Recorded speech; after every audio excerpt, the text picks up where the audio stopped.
Would you like to say that? Well, let me welcome you, Mr. President, to Scotland, and fantastic to be here at Turnberry with you. Thank you so much for showing us around and having this opportunity to sit in this fantastic ballroom, which is absolutely incredible, and to start talking about some of the issues that are most pressing in your country, in my country, and in particular, we've had the opportunity to talk about the situation in Gaza and the intolerable situation, including images of starvation. And I think both of us know that we have to get to that ceasefire, and we have to increase humanitarian aid in. And thank you for what you've already been doing, are doing, and are committed to, because without you, this would not be capable of resolution.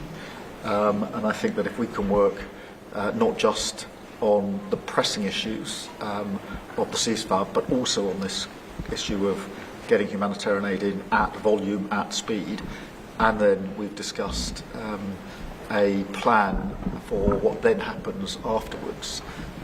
I think we can do our very best to alleviate what is an awful situation at the moment. So thank you very much for the discussion we've had so far and the discussion we're about to continue on that really important issue. But it's fantastic to be here. Thank you for your hospitality and to see this amazing golf course. I'll invite you to a football ground at some stage, and we can exchange sports. It's been great being with you, and thank you very much, Mr. Prime Minister. And you've done a fantastic job with regard to the trade deal. You know, they wanted a trade deal here for years, many years, through many different terms of different people, and you got it done. So I want to congratulate you on that, and it's a great deal for both. It brings unity. We didn't need unity, but it brings us even closer together. I think it's good for both parties. We also discussed obviously Gaza, and I think before we get to phase 2, which is what's going to happen afterwards, we want to get the children fed. We made a contribution a week ago of $60 million, all going into food.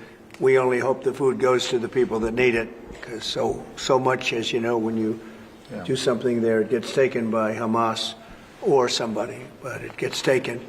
But and we're prepared to help. We want to help. It's a terrible situation. The whole thing is terrible. It's been bad for many years. But it's great to hear you feel the same way that I do. We have to help on a humanitarian basis before we do anything. We have to get the kids fed. So we've been sending in a lot of food. A lot of the food that's been going there has been sent by the United States. I spoke yesterday with the president of the European Union, Ursula, who was terrific also on the subject, and she's going to play a big role also in helping us. So we have a good group of countries that are going to help with the humanitarian needs, which is food, sanitation, and some other things.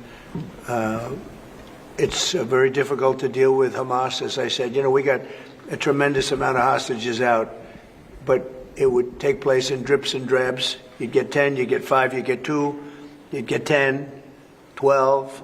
We get 12 one time. Many of them would come to the White House, and they were so thankful. But I always said, when you get down to the final 10 or 20, you're not going to be able to make a deal with these people, because they use them as a shield. And when they give them up, they no longer have a shield. And the people of Israel feel so strongly about the hostages. Some people would take a different view, but they feel so strongly about the hostages. So that's an ongoing process. Hamas has become very difficult to deal with in the last couple of days, because they don't want to give up these last 20. Because they think as long as we have them, they have protection. But I don't think it can work that way. So I'm speaking to Bibi Netanyahu, and we are coming up with various plans. We're going to say it's a very difficult situation. If they didn't have the hostages, things would go very quickly. But they do, and we know where they have them in some cases, and you don't want to go riding roughshod over that area, because that means those hostages will be killed. Now, there are some people that would say, well, that's the price you pay, but we don't like to say that. We don't want to say that.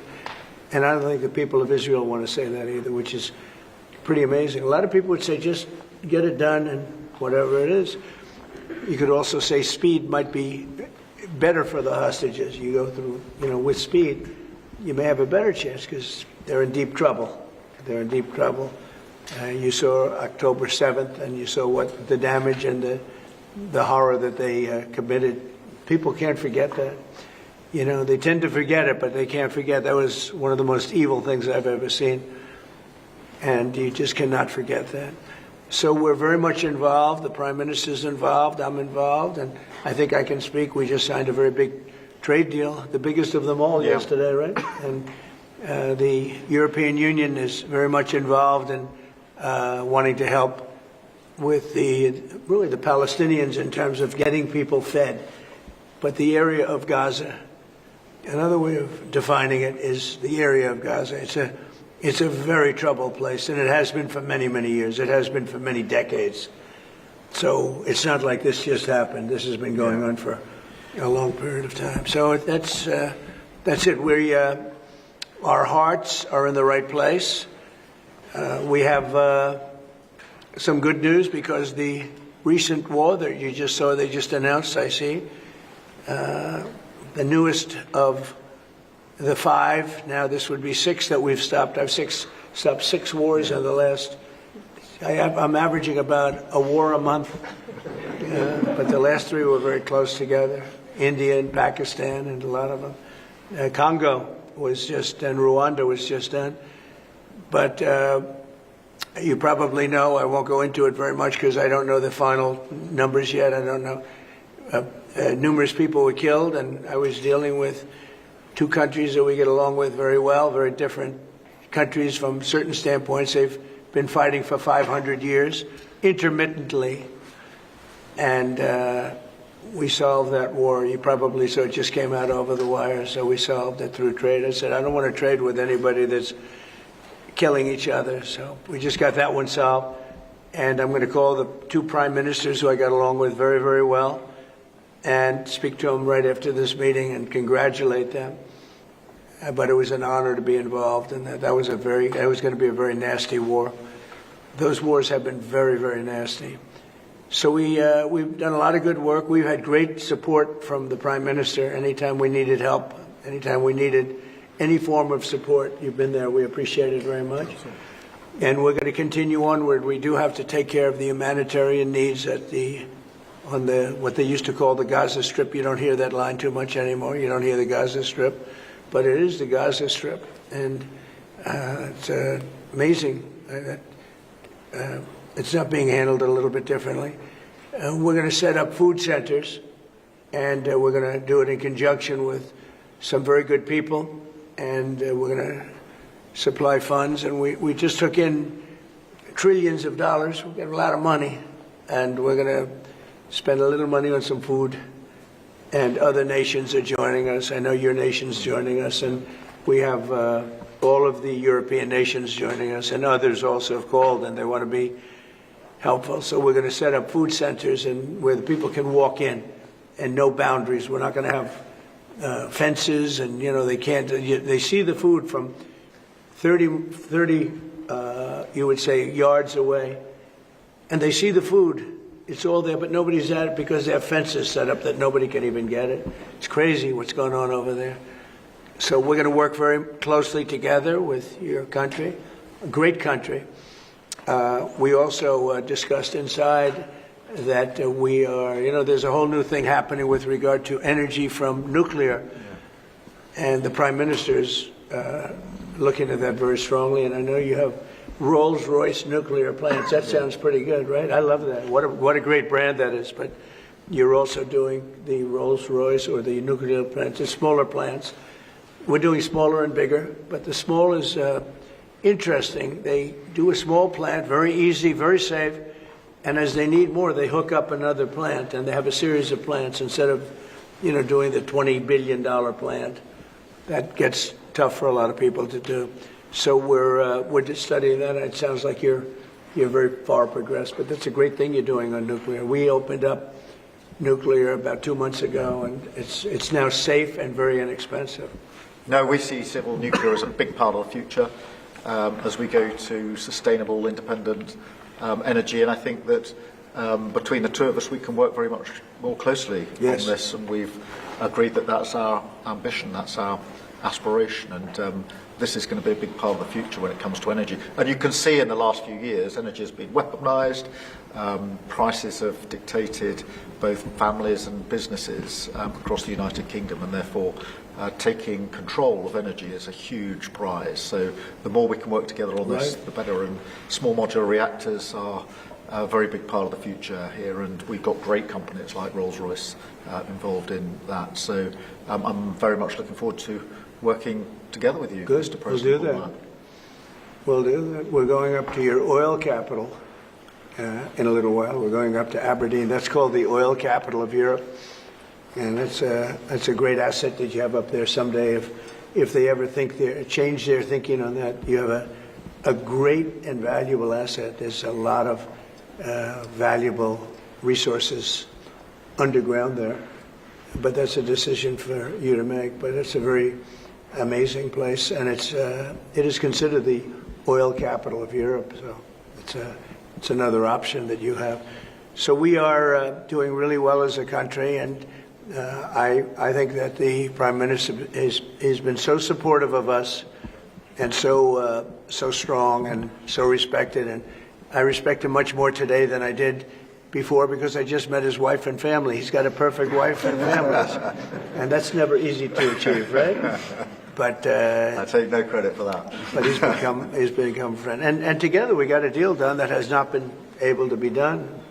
It was a deal that's very good for both parties. A really good deal for both of our countries, and very, very well received here in the United Kingdom. So thank you very much for having us. Thank you. Appreciate it. Any questions? Mr. President, on Gaza. Russia. Earlier you said that you were going to change the deadline from 50 days. Yeah. So what is your new deadline? I'm going to make a new deadline of about 10 or 12 days from today. There's no reason in waiting. There's no reason in waiting. It's 50 days. I want to be generous, but we just don't see any progress being made.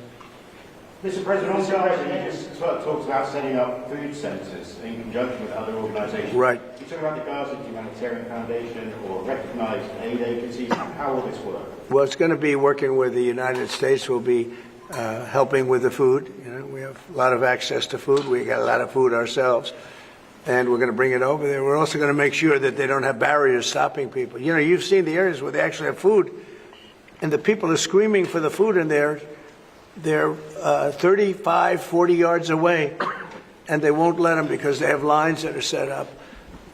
And whether they're set up by Hamas or whoever, but they're very strict lines, so we have to get rid of those lines. But we're going to be getting some good, strong food. We can save a lot of people. I mean, some of those kids that's real starvation stuff. I see it. And you can't fake that. So we're going to be even more involved. We did some airlifts before, some airdrops, and the people are running for it. And the Prime Minister is going to help us. They're very effective with that. You've done that before, and for many, they've done that for 100 years very well. So it's not very hard to do, actually. Mr. Yes. President, you say you love Scotland. You're the most Scottish president ever in the White House. Is there a better deal to be done for Scotland, for Scottish industry, in the deal that you've done with the Prime Minister? Whisky, for example. Well, I have great love for Scotland. You know, my mother loved Scotland, and she loved the Queen. I don't know, I might hurt myself by saying that the monarchists are going to like it, some other people, but she loved the Queen. Whenever the Queen was on television, she wanted to watch. And she would come back religiously. She'd come back to Scotland once a year with my sister Marion, primarily, and sometimes my sister Elizabeth also. But they love this part of the world. And, you know, we're talking about the Isle of Lewis. We're talking about serious Scotland. That's serious Scotland. There was no doubt about it. So, yeah, it gives me a feeling, you know, it's different. You go to another country, you have no relationship to it. You get to like maybe the head of the country or something. But it's different when your mother was born here, Stornoway. Right in Stornoway, a beautiful little place. So is there a better deal to be done for Scotland, for whisky, for example? Because of your love of Scotland, is there a better trade deal to be done for Scottish businesses like whisky?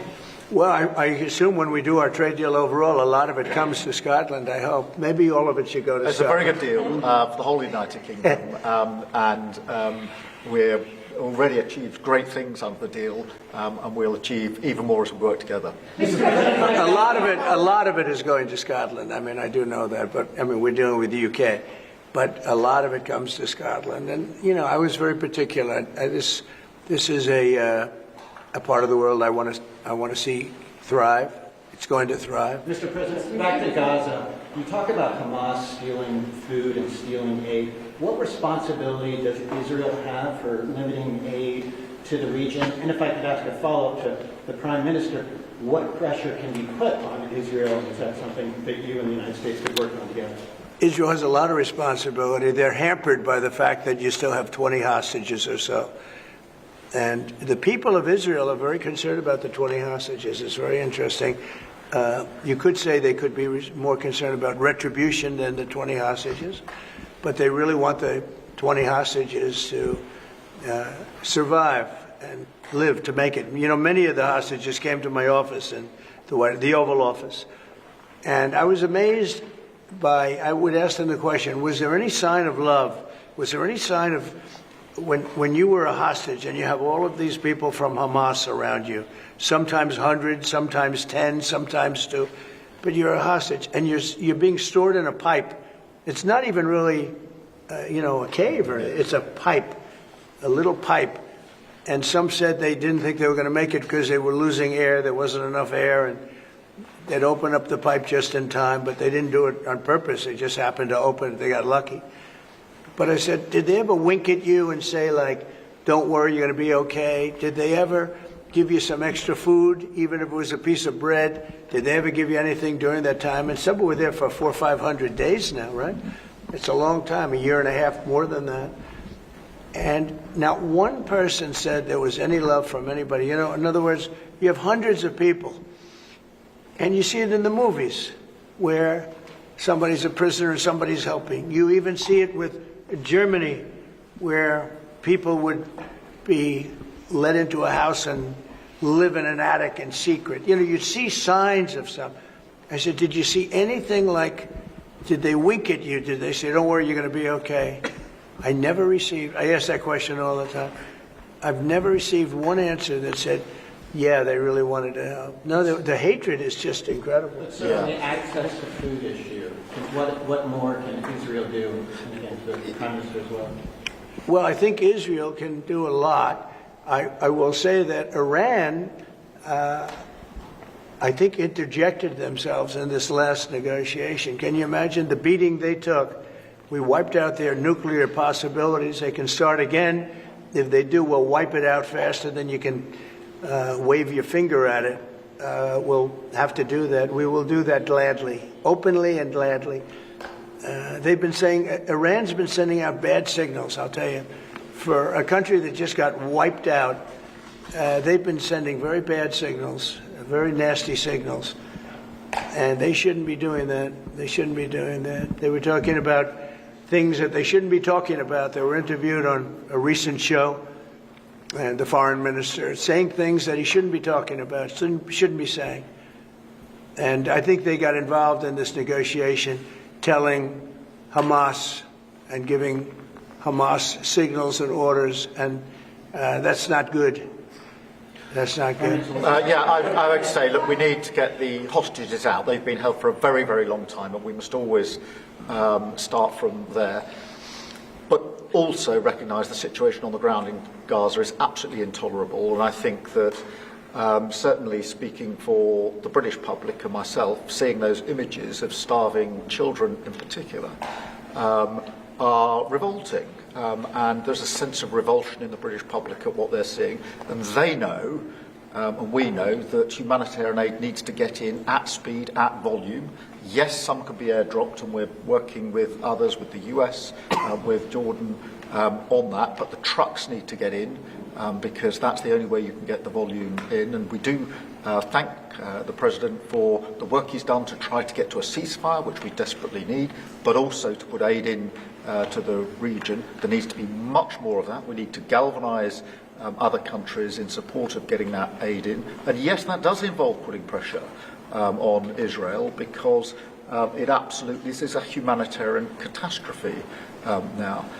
We also need to look beyond that situation to what then happens in the event of a ceasefire, which is desperately needed. And that's why I'm really pleased that we're having a discussion about what a peace plan would look like after that, the component parts of that. And we have to be really clear at this point that Hamas can play absolutely no part in any future governance in Palestine, and that's and in Gaza. And it's really important that we're clear about what triggered this, who took the hostages, and calling out Hamas for what they are, which is a terrorist organisation. But I think today the focus has to be on getting that humanitarian aid in. Mr. President, will the UK avoid your pharmaceutical tariffs, and will it happen before August the 1st? Well, we'll be announcing on pharmaceuticals sometime in the very near future. We have a very big plan on pharmaceuticals. We want to bring a lot of the pharmaceuticals back to America, where they should be. If you look at COVID, it sort of taught us a lesson. We were getting our pharmaceuticals from other countries. We almost didn't make any. We used to make them ourselves, and we're going to want to be making a lot of them ourselves, all of them in a sense. But you also have a good pharmaceutical business. We'll be dealing with you on pharmaceuticals also. And we certainly feel a lot better with your country working on pharmaceuticals for America than some of the other countries that were. With the relationship we have, you would not use that as a cudgel. You wouldn't be using it as a block. But we're going to be announcing sometime very soon, I think, pharmaceuticals are our whole thing. And the companies know. And drug prices are going to be coming down very substantially in the U.S., very, very substantially. And that'll happen very soon. Mr. President, we can all sense your frustration. No, go ahead. Vladimir Putin. Hold it. We can all sense your frustration with Vladimir Putin. Yeah. Do you think he's been lying to you about his intentions in Ukraine? Well, I don't want to use the word lying. All I know is we'd have a good talk, and it seemed on, let's say, 3 occasions, it seemed that we were going to have a ceasefire and maybe peace, and you divide it up and you do whatever you have to do, that obviously to get to the end. And all of a sudden, missiles are flying into Kiev and other places. And I say, what's that all about? I spoke to him 3-4 hours ago, and it looked like we were on our way, and then I'd say, forget it, and I'm not going to talk anymore. You know, this has happened on too many occasions, and I don't like it. I don't like it. Mr. President, you have a successful social media site. There are new powers here to censor your site, state mandates. To censor my site? To censor your site. You mean Truth? And Truth Facebook. Social? I mean Truth. Is that okay? Well, I don't think he's going to censor my site because I say only good things. Will you please uncensor my site? Yeah, we're not censoring anyone. We've got some measures which are there to protect children, in particular from sites like suicide sites. We've had too many cases in the United Kingdom of young children taking their own lives, and when you look through their social media, they've been accessing sites which talk about suicide and encouraging, if you like, children down that road, and that is what we want to stop. Nothing about censoring free speech. But this country is a proud free speech in this country has been for a very long time. We're very, very proud of it. We will protect it forever. But at the same time, I personally feel very strongly that we should protect our young teenagers, and that's what it usually is, from things like suicide sites. I don't see that as a free speech issue. I see that as a child protection issue. We actually passed a bill in Congress, headed up by my wife, actually, which was to pull bad stuff out having to do with children, because it is a problem.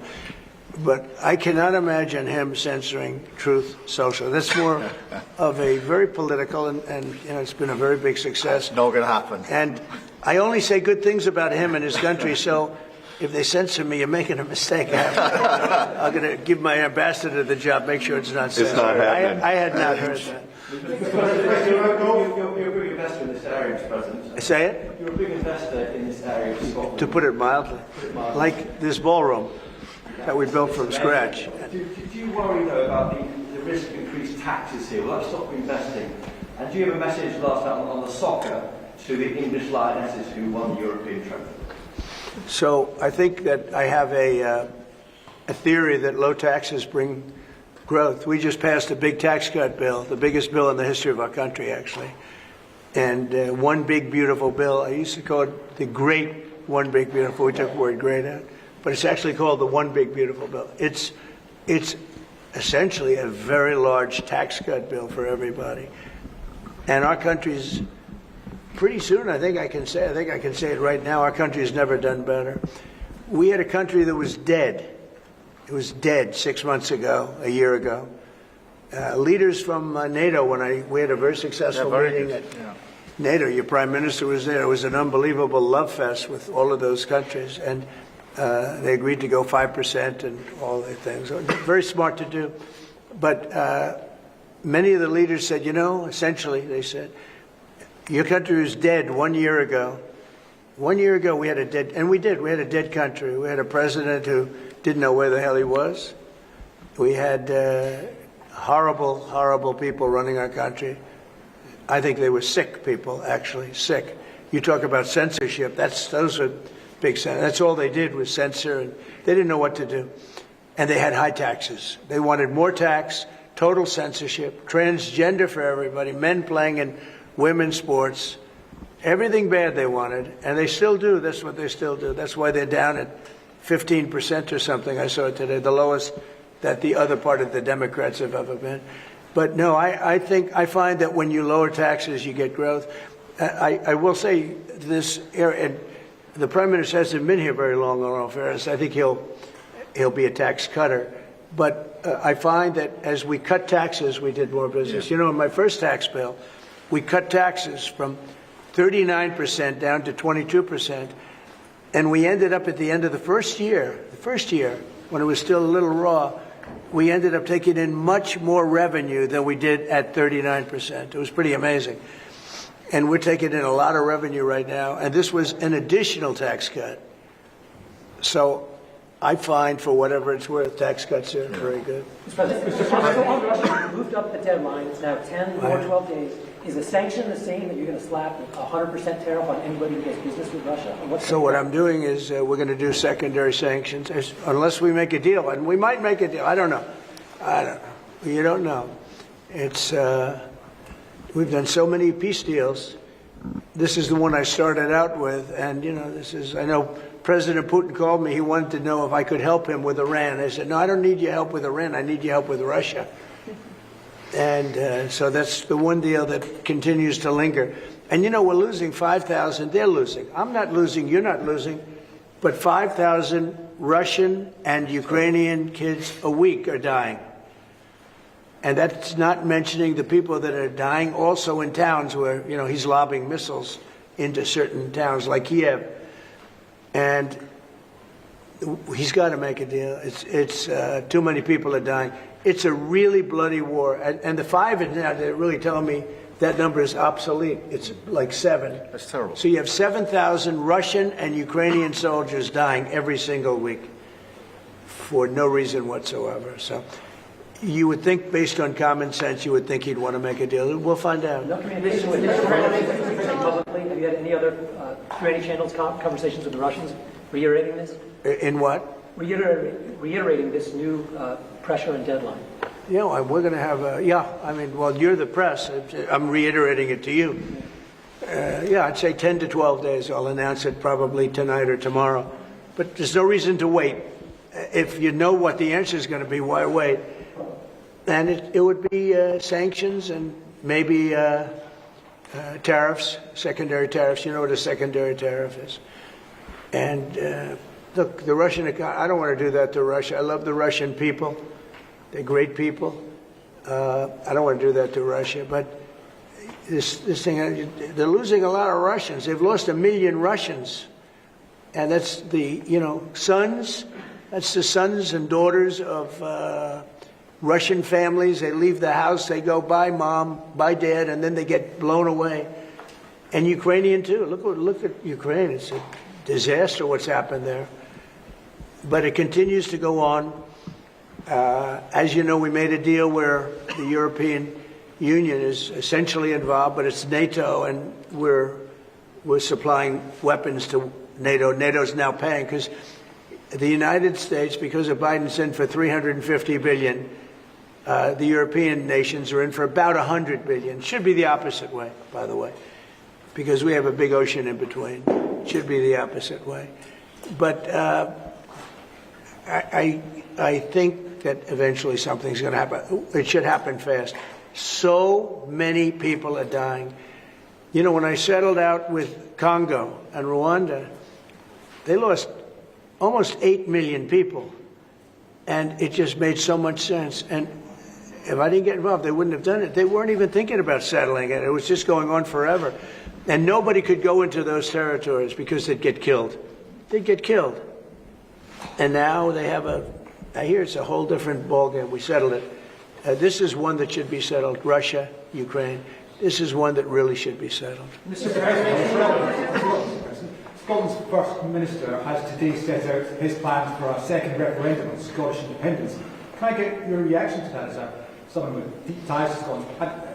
Prime Minister, can I also get your thoughts on that? If the SNP do win a majority in next year's election, then they have the right to hold the referendum. Well, I don't want to get involved in your politics. We got enough politics of our own. I will say that I predicted what was going to happen the last time. You remember? I was opening the first course over at Aberdeen, and I was over here, and at the same time, and they asked me that question. I made a prediction. It was the day before the vote, and I made it correct. I like to be correct, but I made a correct prediction. I don't know. I do say that when they made that deal, somebody said that it was, and I remember this very distinctly. I said, could they do this all the time? There was a little bit of a restriction, like 50 or 75 years before you could take another vote. Because, you know, a country can't go through that too much. I don't know the First Minister, but I've heard great things about him. I've spoken to him. I hear very good things about him, and I'm meeting him today. So maybe I'll have a better opinion then. And let me answer that straightforwardly, because I believe in a stronger Scotland, in a better United Kingdom. And I think that at a time like this, when it's quite clear that there's uncertainty and volatility around the world, the strength of the United Kingdom together is very important for all four nations, very important for Scotland. And that should be our priority, that should be our focus, not on the politics, which feels like the politics of yesteryear now, at a time like this. And I think that the First Minister should probably focus more on his delivery in Scotland than on his constitutional issues, and we might have a better health service in Scotland. But at a time like this, I think the United Kingdom is always stronger as four nations. I think that's better for all four nations. I think that's how Scotland is stronger. Look at the deal that we've been able to do with the United States, a really important deal that we made just months ago. That is what the United Kingdom can do when we act as a powerful set of four nations together, and there are very many other examples. Mr. President, you toured the Federal Reserve last week, and I did. you're set to meet this week. Do you think your visit has inspired a potential rate cut, or how do you see things shaping out this week? Well, it's interesting. I did tour it. I toured the building. And if you looked at this building, if you came here like 14, 15 years ago, we've had it a long time. It's been an honor to have Turnberry. But I was on much more opulent walls, ceilings, floors. We had to do this. And we did a very great job. I mean, you see how beautiful it is inside. Everything was saved. Everything was preserved. We had ceilings that were in bad shape. They were falling down. You know, it's very old. Wasn't properly maintained. Now it's brand new and beautiful. And we saved everything. If you really think here, you took a look and you were sort of commenting to coloring the. Now this is a brand new building, but if you look outside, it's equally opulent and beautiful. And we didn't do that by spending, hundreds of millions of dollars in surrounding a railing underneath the area that you're painting. I mean, I've never seen anything like it. Brand new, beautiful plywood, very expensive, wrapped around a figurine or a railing to preserve it. But you don't have to do that. You can just wrap a cloth, they call it a blanket, and you don't even have to do that if you're careful when you're doing the ceiling. But I don't know what they did. They'd take down a ceiling and put up a new ceiling, and the new ceiling had no opulence to it. Or they'd fix the ceiling. But I would say that all I need is a good plaster and a can of paint. And, you know, they spent $3.9 billion. And I spent a lot of money too, but it's I'd say 3.8 billion less, you know, meaning I spent probably $100 million making this place incredible. And you were saying a lot of that was local trades. I used local We were trades. looking at the windows, I think, in the next room. I had local trades do a lot of this. We have the most opulent windows next door, and I had a choice. Do I take them out? And, you know, they've suffered through 125 years of storms. You have very big storms in this area. When you have a storm, you have a storm. We do it properly. And they made it, barely, but they were in bad shape. So I had some local people come up and we looked at them. You have some great craftsmen here, I think is what you're getting at. And they said, sir, honestly, they've had it. We can copy it and do it much better. And they did. If you take a look at the windows in the various dining rooms, they're magnificent. And they're new, and they're much better looking than what was there. Same exact look, other than a much higher quality. But do you foresee a rate? And they're local people. I used a lot of your local people. You have really great local tradesmen here, yes? But do you foresee a rate cut this week? Do you expect A rate cut? Yeah, do you Meaning expect meaning a tax cut? No. Do you expect the Fed to cut rates this week? Oh, I think he has to. You had 11 cuts, you know? In Europe, they had 11 cuts. In other places, they had 10 or 11 cuts. And we had none, but I'm not going to say anything bad. You know, we're doing so well, even without the rate cut. With the rate cut, it would be better. It affects our housing a little bit. Look, we should be 3 points lower. Each point is $360 billion. Can you imagine that? That's big numbers. Each point, 1 point of cut, is the equivalent of $360 billion in savings. That's big stuff, you know. Those are big numbers in the U.S. Everything's big. He should cut. A smart person would cut. You know, he leaves very soon, so it's like one of those things. But I'll miss him greatly. I'll miss him. On Turnberry, if I may, have you or will you enlist the Prime Minister in your effort to bring the Open back to Turnberry? And Prime Minister, you described this beautiful course. Do you agree with the President that it's time to bring the Open back to Turnberry? Well, as you know, that's not a matter directly for me. That's for the sporting authorities. But look, I mean, it is first time I've been here.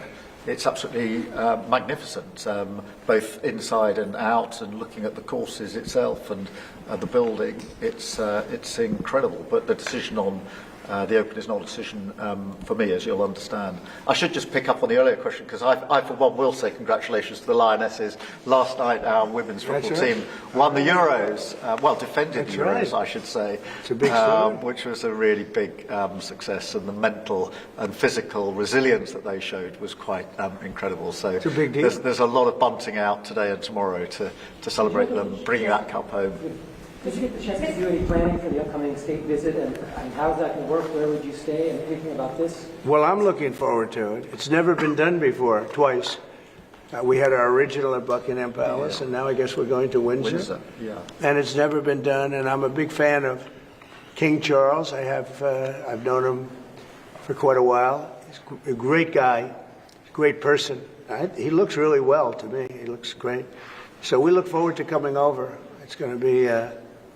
It was one of the most beautiful evenings I've ever seen. I hate to say it, but nobody does it like you people in terms of the pomp and ceremony. It's true. And I look forward to being here with the ambassador. Our ambassador is a very, very successful man who just wanted to do this.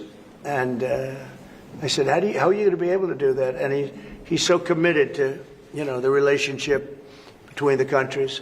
But he's a very great guy and a very, very successful man. So I very much thank you for doing this. Well, thank you for the honors. Mr. President, will you go to London, or are you worried it's no longer About what? Will you visit London during the state visit? I will. I'm not a fan of your mayor. Why not? I think he's done a terrible job, the mayor of London. But the nasty person. I think he's done. I think he's a friend of mine, right? No, I think he's done a terrible job. But I would certainly visit London. Yeah. Would you have Parliament to be recalled? So MP Nigel Farage has asked for Parliament to be recalled when you're there. Well, I like Nigel. I mean, Nigel, as you know, is a friend of mine. Nigel's done very well. He's a friend of mine.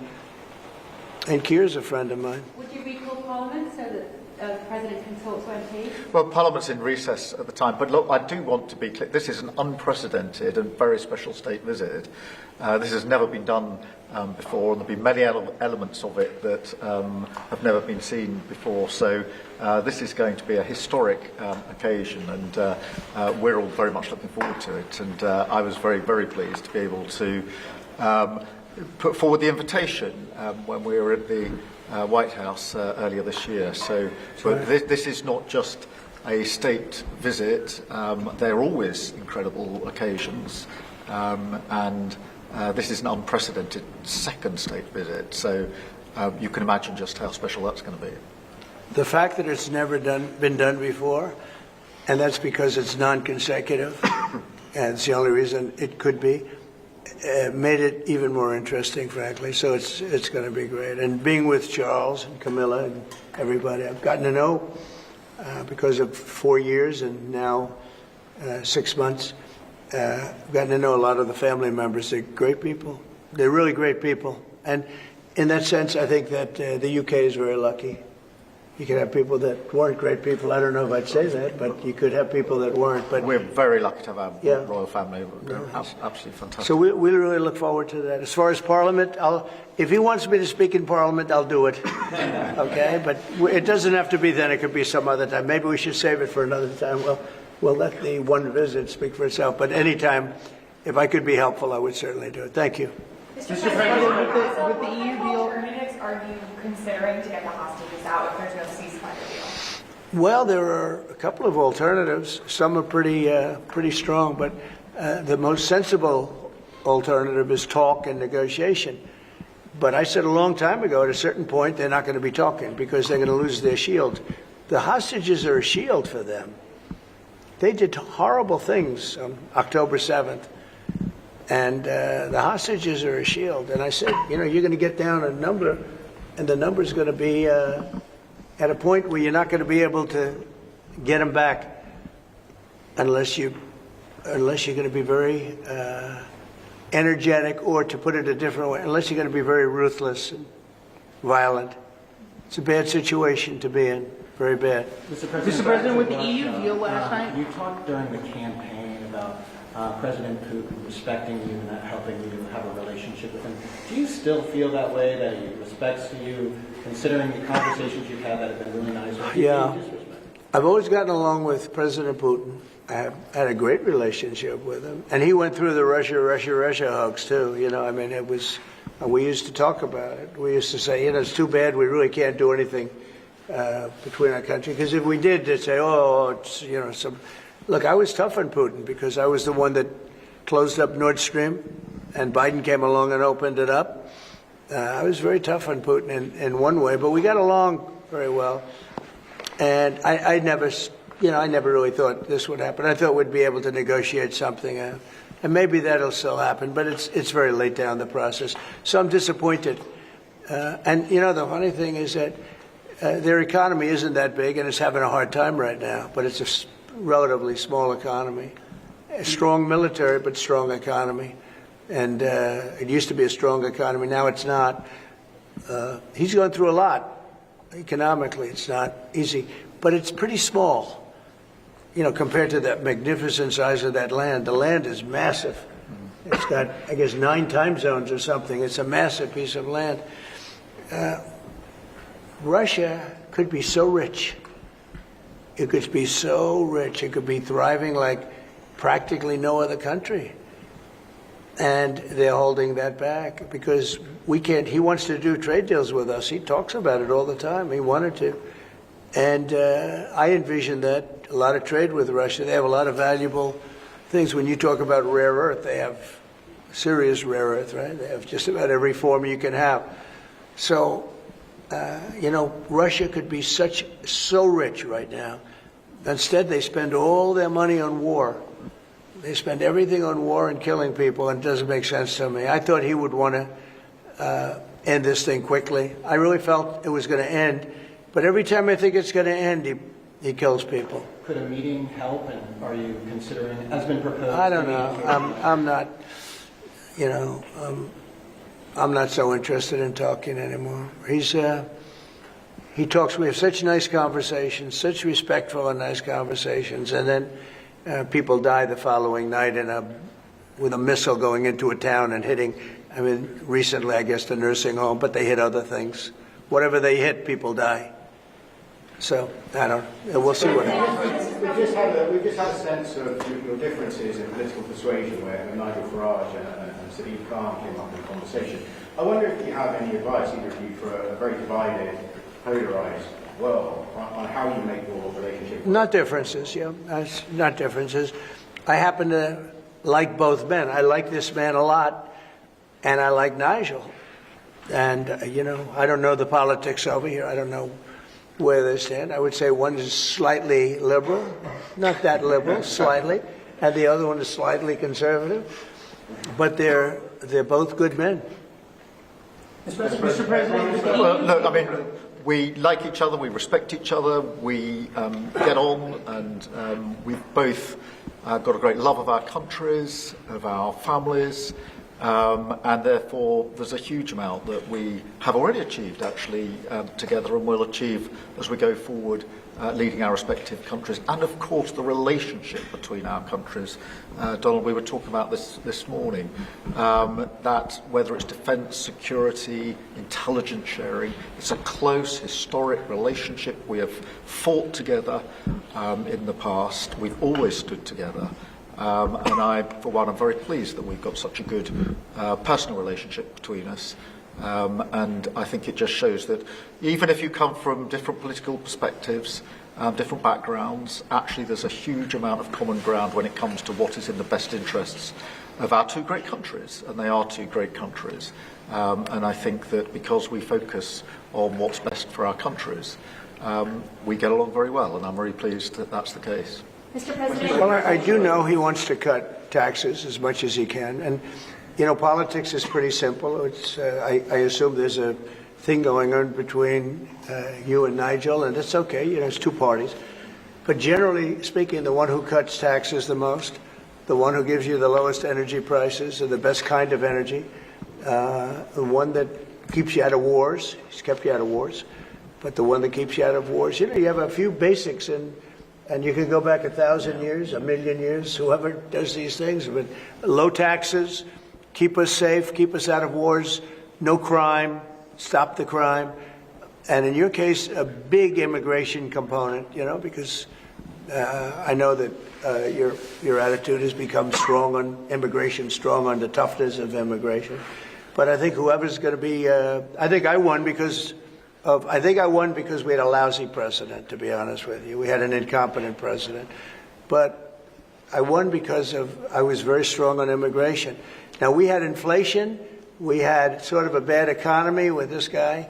We had a lot of problems. But I focused on immigration more than I did anything else. And I think I won because of immigration. I think I won because of the border. I had a bad border where millions of people were coming in to our country illegally. And as you know, in last month, 0 people came into our country illegally, 0. So we went from a bad, incompetently run border to the most competently run border that anybody's ever seen. Prime Minister, the President makes it look easy dealing with illegal migration. You must be envious of his record in such a short period of time. Well, I think we've been discussing illegal migration is a huge issue in both of our countries. In the United Kingdom, it is a real cause for concern, and that's why we must bear down on it in all its aspects, upstream, across Europe, where a lot of ours comes into through northern France, across the Channel, working with our allies, with our colleagues, to break the gangs that are actually running this trade. But equally being very strong that when people have arrived in this country who've got no right to be here, then we should be removing them to their own country. And that's why I'm really pleased that we've been able to focus on this very intensely and get 35,000 people out of the United Kingdom who had no right to be here. Because the message has to be, you can't make your way to the United Kingdom.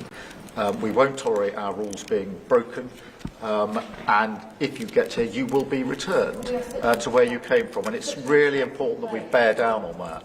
We're such an attractive place for people to come because they want a better life, because we are a wonderful country. People coming via the rules are always welcome. Of course, we've welcomed talent and people into this country for centuries, literally. But what the British people will not tolerate is those that break the rules, those that come through irregular routes, and that's the really important distinction here.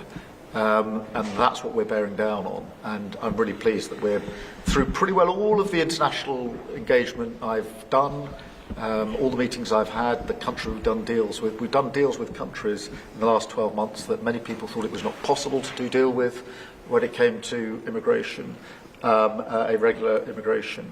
And we've returned thousands of people who've got no right to be here. And that, I think, is... for the British people, we're a reasonable, tolerant country where people are coming lawfully to contribute to our communities, to our country. Then, of course, they're welcome and have made a great contribution. But what people will not tolerate is those that are breaking the rules. And that is an issue of today, but it's a very British thing. We are people who respect rules. We don't approve of those that break rules. I can say, though, that I had one of the greatest victories, they say the most consequential in 129 years, so I don't know about that, but it was pretty close. And we won all of the swing states, which never happens. We won the popular vote by millions of votes. We won, tremendous electoral college sweep. And I believe I did it more than anything else because of my strong stand on immigration. And I don't think this country is any different in that sense. I think it's a big factor. And it is with a lot of the European countries. Some of the countries have lost their way, and they have tremendous crime because of it. I mean, you had countries with no crime that now have tremendous crime. And you know the countries, and I know the countries.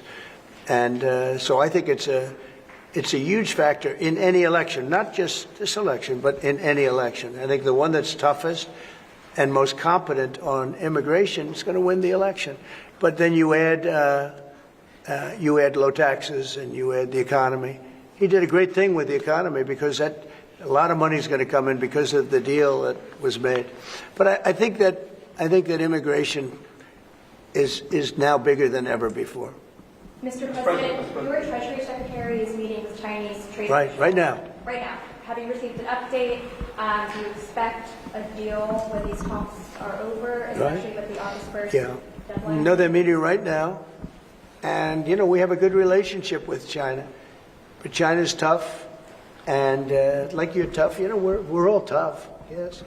But we're going to see what happens. We just concluded our deal with Japan.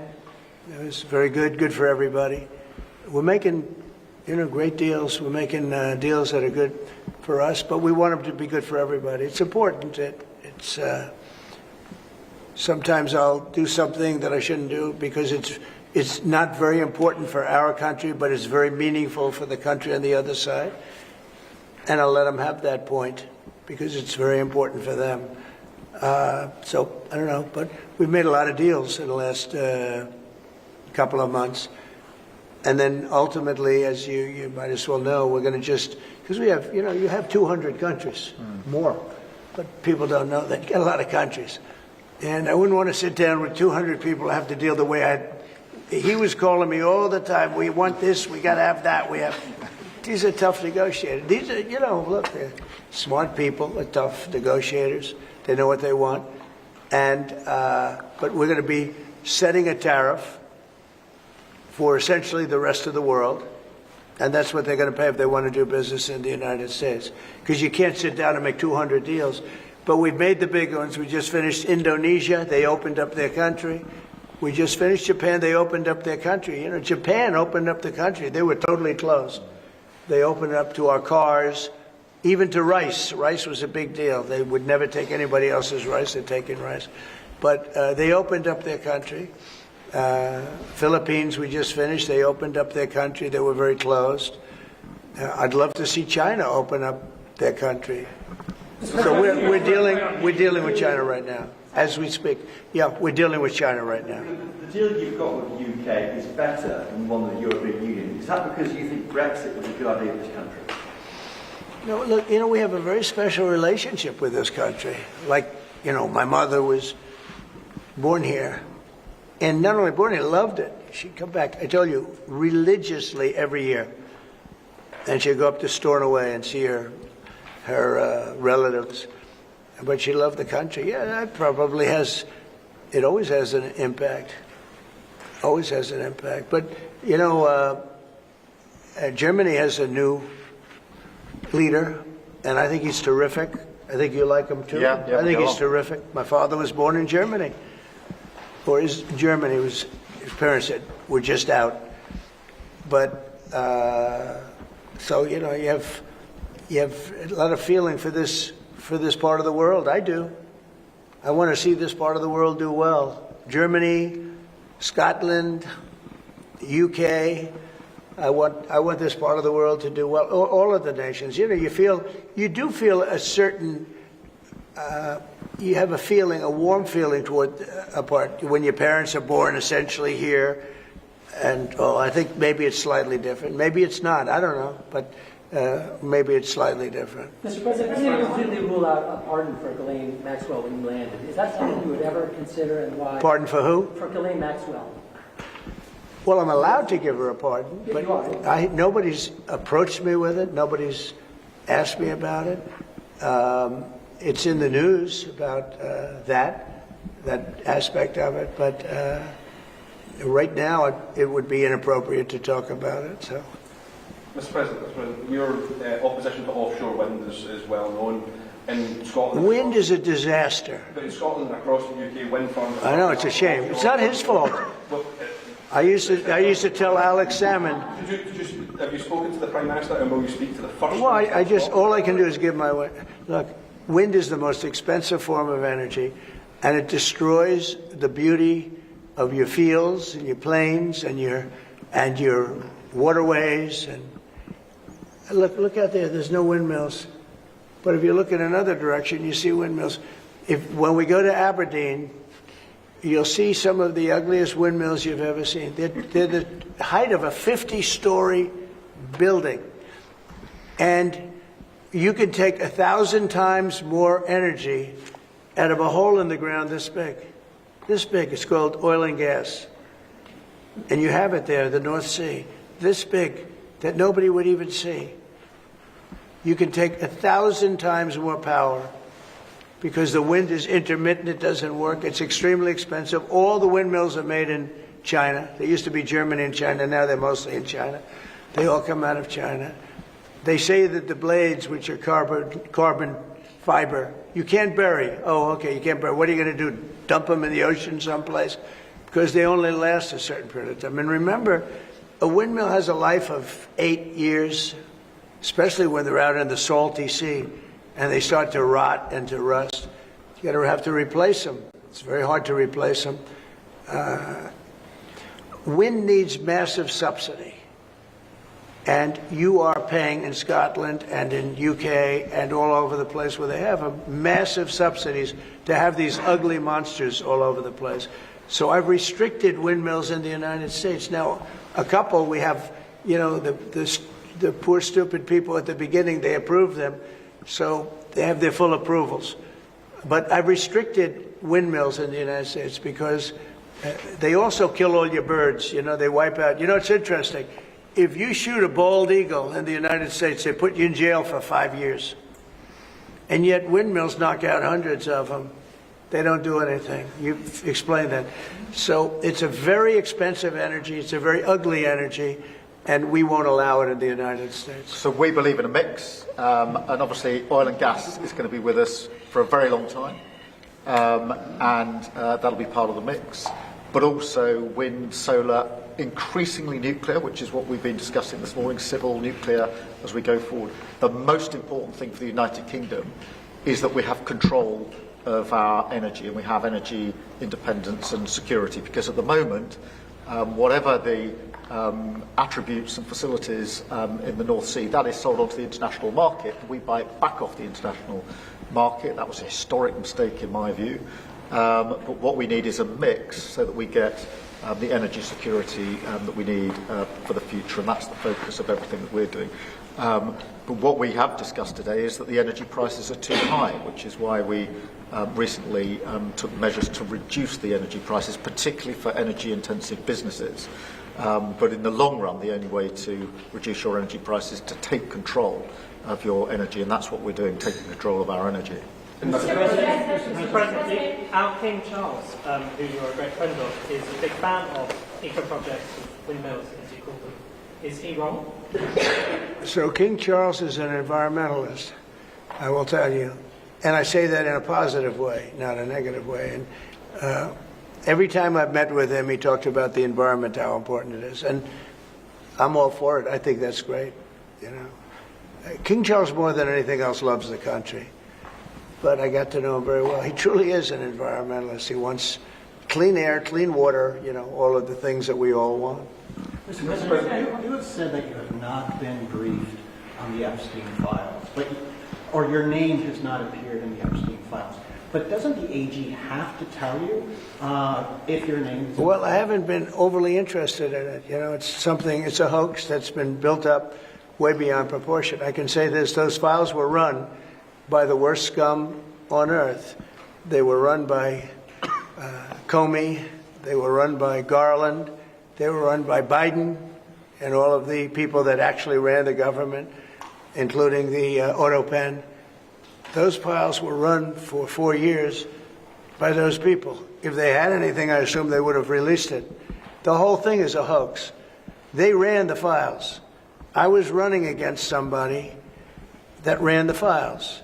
If they had something, they would have released. Now, they can easily put something in the files that's a phony. Like, as an example, Christopher Steele, a person you know well, happens to be from your country. But Christopher Steele, as an example, wrote a book, a dossier. We call it the fake news dossier. And the whole thing was a fake. The whole thing was a fake. They could put things in the file that are fake. But those files were run by bad, sick people. If they had anything, why didn't they use it when I was killing Joe and then he gave out because he was 25 points down? And then I got somebody new. Nobody even knew anything about it. She was a horrible vice president. She was a border czar, but she never went to the border. She never once called a border patrol agent to find out how we're done. But she was the border czar. Her name was Kamala. Nobody knows her last name. It was Harris. But nobody knew her last name. So I ended up, how would you like to end up in a race where you're killing somebody, you're beating him, and then they say, all right, we'll take him out. He's not working. Let's put somebody else. And then she had a 6-week honeymoon. It was amazing. They predicted she would have a 6-week honeymoon, and she did. And then she got slaughtered. But think of it. Those files were run by these people. They were run by my enemy. If there was anything in there, they would have used them for the election. Yeah. Do you think that drawing, I think I heard you say something the other day, that the drawing that was the subject of the Wall Street Journal report. I don't do drawings. I'm not a drawing person. You think it was fraudulent? I don't do drawings. Sometimes people say, would you draw a building? And I'll draw 4 lines and a little roof, you know, for a charity stuff. But I'm not a drawing person. I don't do drawings of women, that I can tell you. They say there's a drawing of a woman, and I don't do drawings of women. And also, you know, Epstein was always a very controversial guy. I was at a very high position, you know, pretty much all my life. In all fairness, I've been doing this for a long time. I had the top show on television. I had the #1 bestsellers. I had everything, right? And I was a very successful business guy. He was a very controversial. Who would do a controversial drawing? Now, with that being said, they say there were many letters done by many people. and in many big people, big successful people. But I just don't. When you talk about files, I just keep going back, and other people too. Even the enemy says this thing is not correct, because if we had it, we would have used it on the guy. It's a bad issue. They say it's a good issue for Trump. Do you know that my poll numbers are up 4.5 points since this ridiculous Epstein stuff? My poll numbers have gone up 4.5 points because people don't buy it. Okay, people don't buy it. And he's gone, and we want to focus on trade deals. I want to focus on the deal we just made with the European Union, which is the biggest trade deal in history. It's the biggest deal, I think, in history, not just trade deal. So if they would have had something, they would have used it. And people keep writing stories about the time you threw him out of Mar-a-Lago. Can you settle that? What was it about? What caused the breach with him? That's such old history. Very easy to explain, but I don't want to waste your time by explaining it. But for years, I wouldn't talk to Jeffrey Epstein. I wouldn't talk because he did something that was inappropriate. He hired help. And I said, don't ever do that again. He stole people that worked for me. I said, don't ever do that again. He did it again. And I threw him out of the place, persona non grata.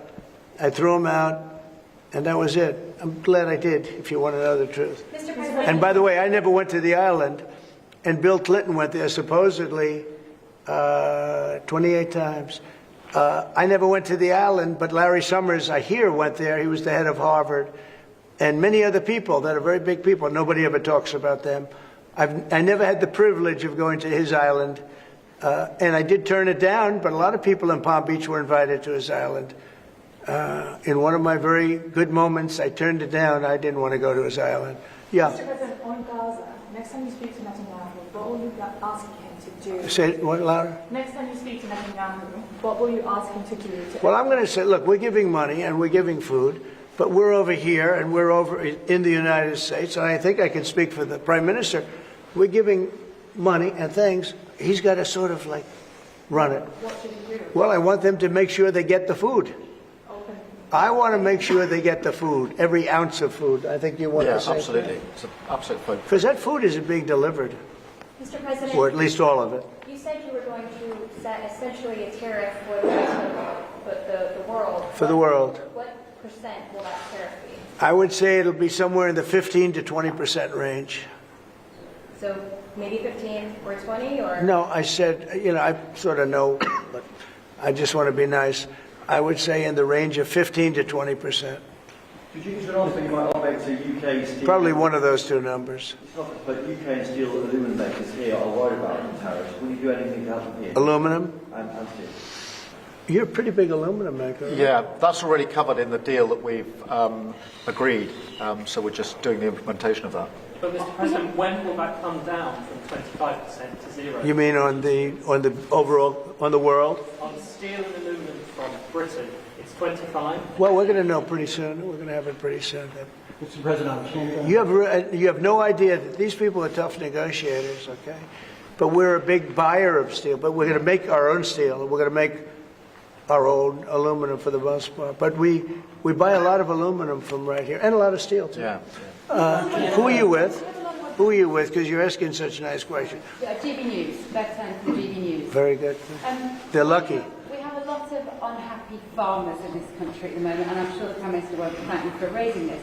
We've had changes to inheritance tax, which mean a lot of farmers feel they're going to lose their farms when they die or they pass away. How important are farms to a country? You mean they're going to lose the farm because of estate taxes? Correct. So what I've done... Pay so much, they're cash poor, but they have great... I know. Well, they're cash poor. They're land rich and cash poor. A lot of people are... I've had that too. Sometimes I'm land rich and cash... Sometimes I'm cash rich and land poor. I like it both ways, but as I get older, I like the more conservative route. So I did something that I don't know if you can do, but it was great. I love our farmers. As you know, in our tax bill, we have a clause that's very important. We were losing a lot of farms to the banks because a loving mother and father would die and left their farm to their children or their child, but their children, their family. And they loved their family, and they thought they were doing them a favor. But they had a 50% tax to pay. So the land would get valued and at a high number, because some of the farms were valuable, but they didn't, you know, they couldn't quantify it. And they'd go out and borrow money to pay the estate tax, or the death tax as it's called, and they'd overextend and they'd lose the farm. And they'd commit suicide in many cases. We're seeing that. No. Our levels are nowhere near 50%. They're not. We've just introduced where it's paid over many years. Works out well, that's about good. an extra 2% a year over 10 years. So it's not at those levels by any stretch of the imagination. But the other thing that we've done, as you know, is make sure that we've got a pathway for farmers that actually increases their year-on-year income, which is the most important thing. And in all of the deals that we do, we ensure that our farmers are the central focus for much of it, particularly on the agriculture, including in the US deal, because I don't think we can go on for years saying that it's acceptable for farmers to have a year-on-year income which isn't sufficient. We've got to fix that problem. We can't simply live with that problem, so it's a very different situation. Well, we ended the estate tax. There is no estate tax on farmers. So when a parent leaves their farm, because again, a lot of these farms, they don't make a lot of money, but it's a way of life, and they love their way of life, and they love that dirt. That dirt is the most beautiful thing they've ever seen. They love it. I mean, they're farmers. They love doing it. They don't know how to do anything else, but they don't want to do anything else. I speak to farmers. I say, would you like to live in my penthouse in Manhattan? It's always beautiful. No, sir, I want this farm. Now, what happens is, we were losing a lot of people to suicide. They'd borrow money to pay the estate tax, and they were not able to pay it. And some banks are ruthless; they wouldn't do anything, and they would end up committing suicide. We have totally ended the estate tax in those situations. So there's no estate tax. So when a parent leaves the farm to the kids, they don't have to worry about their local, possibly unfriendly banker coming in and stealing their farm. Back to migration, one of the hot backlog issues in Britain is migrants being housed in hotels and people in the local communities not feeling safe. Is that an appropriate place for housing migrants? I don't like anything about it. They shouldn't be allowed in. Anybody illegally should not be allowed in the country. Thank you all very much. Thank you.